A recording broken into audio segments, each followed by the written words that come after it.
You don't need money. You don't need cash. Cash is trash. Your mommy and daddy didn't know this. Cash is garbage. It is trash. Take it out. Use it. Okay, so this is how you get your money fixed. Number one, never spend it until you get it. Okay, so like if you're in a sales department, this means, all this translates to every department, by the way. This is exactly how I run every department, how we cash flow companies, how we make decisions on when to spend money in advertising. I don't count a deal closed. I don't count money in until the money's in. Right? So until you could sign the deal and these guys are going to split a suite, I'm like, that shit ain't happened yet. When you guys give me a credit card and it goes through, I'm suspect of yours, sir. Okay. Once it goes through and the money hits my account, then I can spend that money. Everybody agree with that? Okay, I don't spend tomorrow's money. Number two, 40% rule. If you could do this 40% rule that most people just completely don't get.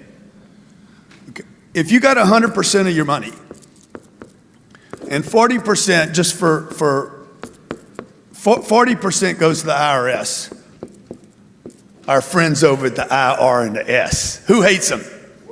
Say 10X if you hate the IRS. Yes. Oh my God, Democrats and Republicans come together.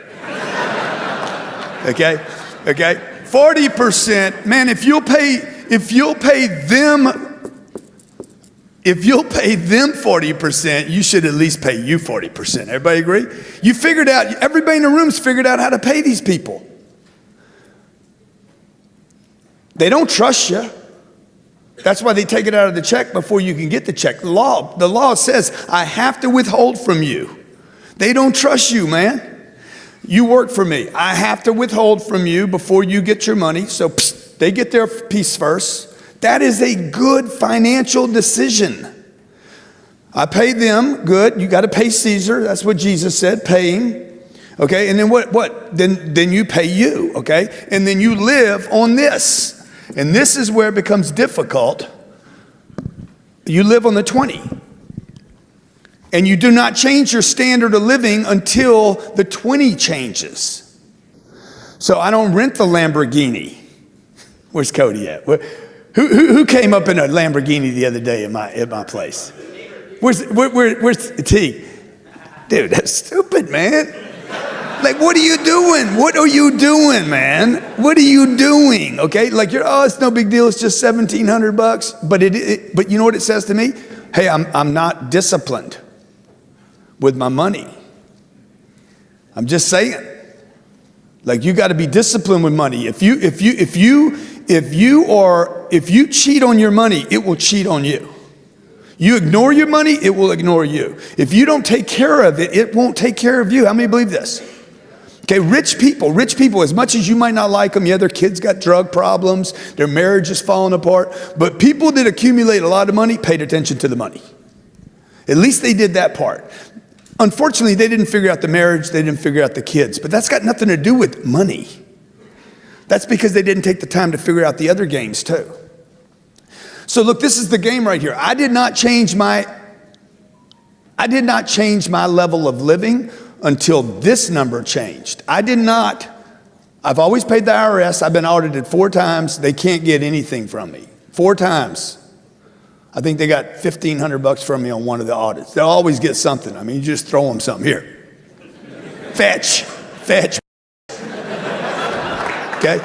Because they got to have something. The guy's got to go back and say, look what I got. I mean, you wasted your time. 3 of them, they got nothing. Okay? And so like, this is what I'm living on. This is how I make my decisions. In the business, this is what I'm doing. I'm like, okay, 40%, if this is a business, 40% goes to the biz, to advertising, to marketing. Spend it all. Okay, I don't, if I got 3 employees and I got a business that the money's coming in, it's just running to me, okay? I'm not keeping that for me to live on. I'm keeping that for the business to live on. Feed the business, feed the beast. How many of you read the book, Be Obsessed or Be Average? It says, feed the beast. That's the beast. Feed the beast, feed the advertising, feed the marketing, okay? And what happens is you end up broke. You can't live down here. So what do you have to do? If you can't live on this, what do you have to do?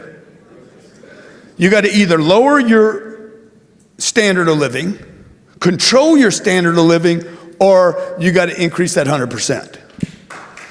So, yeah. So you're not out buying Richard Mille watches and Gucci belts. And belts you can't even, you got YL on your belt. That ain't your initials. What are you doing, man? Right? And you're not faking me out. It's not like you're going to fake, it's not like you're tricking somebody with your Gucci shoes. No, everybody, it's not going to get you a meeting. Everybody agree with that? It's just not going to get you anything. Oh, man, you look really good. Yeah, so what? What you got to say? What's your product? What's your offer? How's it solve my problem? That's all I really care about at the end of the day. Okay, number 3. If you can't write it off, this is just a great principle. If you can't write it off, don't buy it. So these are screens. They're little filters, right?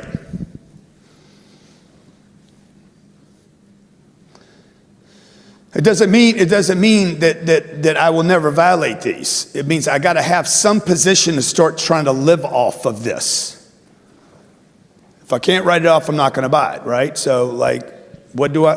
Also, if I could write it off, I'm more inclined to buy it. Number 4, rent and lease, don't own. You don't need to own any of this stuff. Just use it.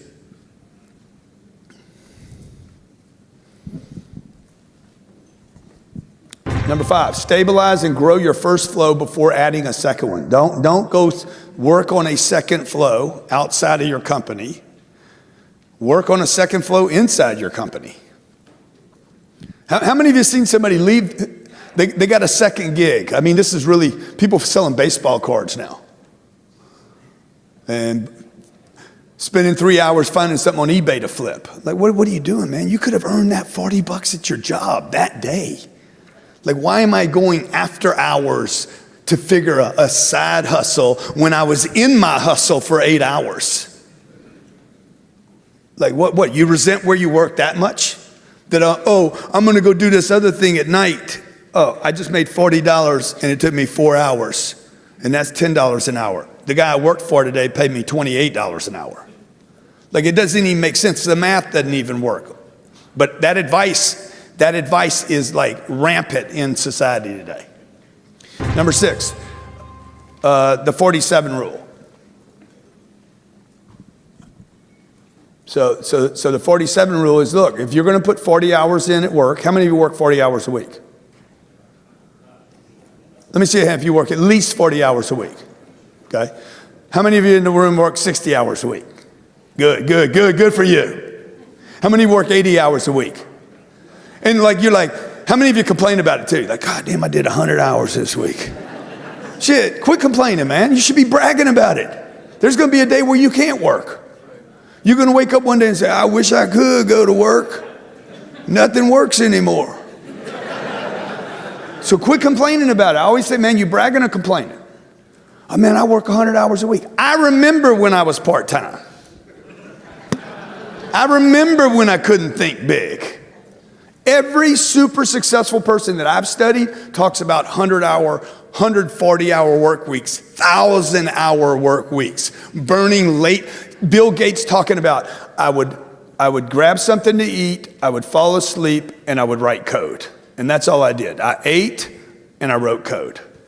And if I couldn't write code, I went to sleep. Think is giant and massive. Okay? When China was ripping Bill Gates off at Microsoft, okay, he says, hey, China's stealing Microsoft, not their hardware, but their software. He's like, if they're going to steal it, we want to make sure it's Microsoft. And I was like, man, the thinking's brilliant, right? It's like, if you're going to rip anything off, make sure you're ripping our product off, okay? So change your thing. 40% rule means, the 47 rule means this. I spend 40 hours working for somebody, spend at least 7 hours working on yourself every week. Hour a day. I mean, what is that? I'm going to read, okay? All these guys talk about reading books. Warren Buffett talks about reading 3 and 4 hours a day. Read. They got guys actually saying they don't read anything, bragging about it. I never read. I've never read anything. Books are for idiots. Okay, well, look, all these super successful people that built billion-dollar businesses are reading. And they got smart people around them, okay? And if you don't like reading, who doesn't like reading in a room? Yeah, well, good. So what? Billy Boy reads. Okay, you got to read, folks. You got to read. It doesn't matter if you want to do it or not. I don't like to work out either. So what? Sometimes I don't like my kids. How many of you got kids? How many sometimes you're like, man, jump, get off the balcony. Okay, number 7, stay broke. Stay broke. Y'all got to stay broke, man. Cash is garbage. You don't need money. You don't need cash. Cash is trash. Your mommy and daddy didn't know this. Cash is garbage. It is trash. Take it out. Use it. It is worthless until it is put to work. Okay? Listen to me. Money is worthless until it is put to work. Money is useless until it is used. It's a piece of paper. Okay? It's got God on it. Look how they tricked us. Let's put God on there, man. Okay, we'll put Ben Franklin. It wasn't God's idea to have his name on a piece of paper. Everybody agree with that? That's a pitch. Come on, man. Put Ben Franklin on this. Right? He's the president. Okay? Like he ain't my president. He dead. And then we act like it's sacred, and I got to keep it and protect it, and now it's mine. This is what Brandon was doing this morning. We're talking about currency. If you look at the word, it comes from current. Current flows. It has to be in circulation, right? It's plentiful. It's a piece of paper. It's only valuable when I take it out of my pocket, get it out of the system, and put it to work. If I give it to the bank, if I call up Wells Fargo today and say, here's $100, what are they going to do with it? They're going to convert it. Instantly convert it into digits, and then they will send it out 9 times. Almost 10x. Never lose money. Number 8, never lose money. Okay, now if I leave this $100 right here on this table, on this podium, is there a chance I'm gonna lose that money? If I go buy a piece of marketing, if I say, hey Frank, go buy me an ad on Facebook. Or, hey, ad, take a YouTube video that we did. We already got a bunch of impressions on this YouTube video. Put $100 behind that YouTube video, and let's see if we can get a couple more people to see it. Which would be more valuable? I leave this right here. How many believe if I leave this here all weekend, somebody at Turnberry will take it? Jeff? Huh? Shit, Jeff will take it. He runs the place. The Sofers will take it. The son will take it. I steal everything. This is my hotel. My daddy taught me right. Okay? Never lose money. And if you're sitting around with cash in your wall, if you're sitting around with cash, you're gonna lose the money. If you leave your money in the bank, you're losing money. Everybody agree? Okay, you're going to negative rates. We will go to negative rates in America.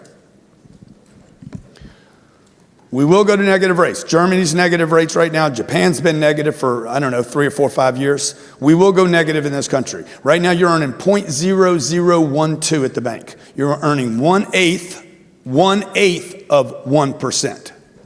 So compound interest in the 70s, compound interest was a real thing. That does not exist today at 0.0012. You can't compound a fraction of a 1% and expect anything to happen. Okay, cash flow is what you want. You don't want cash, you want cash flow. How many investors here? How many of you invested with me? Let me see hands again. Okay, good. Did you get a check this month? Every month, 17th of the month, bang, he gets his check. What did I pay you this month? $3,300. $3,300. We just did $1 million with you. Yeah, give him a big hand. This is the kind of guy you want to know right here. Now, Dr. Carl and I belong to the same church, and he injects stem cells in I got some knee problems, and so twice a year I go to Dallas, and he gives me an injection, and he says it works, and I cross my fingers and hopes it works. You know, he's like, hey, how's it working, Grant? I said, I don't know, I think it's working. I want it to work. Okay, number 10, never quit until you achieve your goals. Your financial goals. Never give up on your financial goals until you achieve your financial goals. There's people in this room, folks, that are going to be worth billions of dollars. There's a billionaire in this room right now. I'll guarantee you. Could be 2 or 3 of them. Billionaires in the making right here. Okay? Question is, who's it going to be? Now, if somebody in this room, how many believe this? If somebody in this room made a decision, I'm going to put together $1 billion. How many believe that's possible? Everybody in the room believes it's possible. You might not think it's possible for you, but you know it's possible. Which means what? The money's available. Would you do good things with that $1 billion? Okay, you know that about yourself. You don't know about the guy sitting next to you. You know that about yourself. So you know somebody could do it, and you know if you did it, you'd do good things with it, right? So go do it, man, because the money's out there. There's plenty of it. And I grew up with a little 4'11" Italian lady that knew nothing about money. She just knew, hold on, clip coupons, save your money. How many were brought up like that? Penny saved is? Penny earned. Save for a? See, you were brought up the same way I was. Eat all your food. If you don't eat it all, save it, put it in the refrigerator, right? Some of you got food in your refrigerator right now, 3 and 4, 5 days old. You have no intention of eating it. Some of you got like 1/8 of a bagel left from 5 days ago. Right now you're like, oh, it's in there right now. You got ice cream in your freezer that's like 6 months old. It's expired twice. It's got that much frost on it, but you got 1 bite left. I know it's still good. You tell your kids this too. You pass on the same bullshit to your kids. Eat all your food, eat all your food, eat all your food. And then you wonder why we got obesity problems in America. We live in a country that's rich, and the people have scarcity in their minds.